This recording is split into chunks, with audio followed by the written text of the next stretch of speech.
বলছি ও দাদা, ও বৌদি, ও কাকা বাবু, শুনেছেন কি কাহিনী হয়েছে? বলছি ভারতে নাকি 895 কেজি এই ইলিশ পাচার হওয়ার সময় জব্দ হয়েছে, বুঝলেন তো? ভাবছি যদি এই ইলিশ আপনাদের ভারতে চলে যেত, আপনাদের তো মনে করেন যে আকাশের থেকে পা মাটিতেই পড়তো না, তার আগেই কট খেয়ে গেছেন, বুঝেছেন? কি শখ ছিল এই ইলিশ বাংলাদেশ থেকে ভারতে চলে যাবে, আর আপনারা খাবেন না, সসিলিস খাবেন।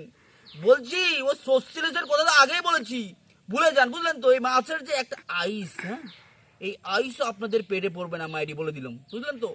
এখন আসে আসল কথায়।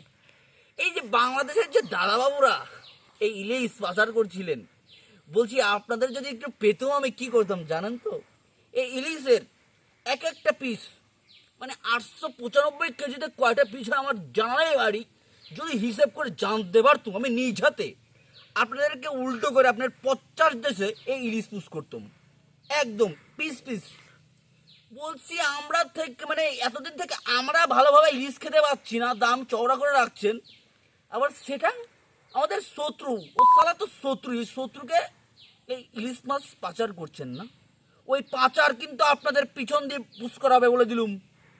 এতদিন পরে গলা ফাটাতে ফাটাতে আমাদের গলা ভুলিয়ে যাচ্ছে, আর আপনি ইলিশ পাস করছেন না? হুম? ওদের তো ইলিশের কথা দূরে থাক, বলেছি ইলিশের একটা আইস তো ভারতে যাবে না, যাবে না, আমাদের যাবে না। ওরা আমাদেরকে জল দিয়ে ডুবিয়ে মারছে, আর আমরা বাংলাদেশি ইলিশ পাচার করছি।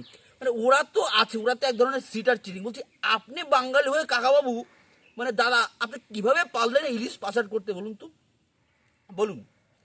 আপনাকে তো শুধু ইলিশ পুশ করে না, আপনাকে শুধু ইলিশ পুশ করে না, আপনাকে তো পুরো খাম্বা পুশ করে দেওয়া উচিত, বুঝলেন তো? একদম জায়গা মতো পুশ করে দেওয়া উচিত। আপনি যে পাপ করেছেন, 895 কেজি মারা যায়, হ্যাঁ? এই 895 কেজি কোনো মতো যদি ভারতে যেত, ওদের খেলায় তো টিকতেই পারতুম না। হুম? ওরা সারাদিন আমাদেরকে খিস্তে মারতো। হুম?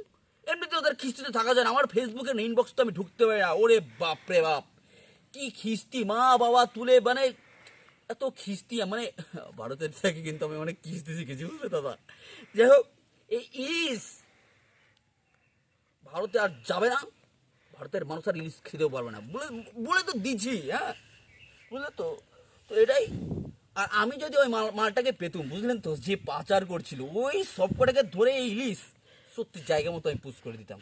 এটা আমি দিব্যি কেটে বলছি, পেলেই আমি পুশ করবো, পেলেই শিওর শট।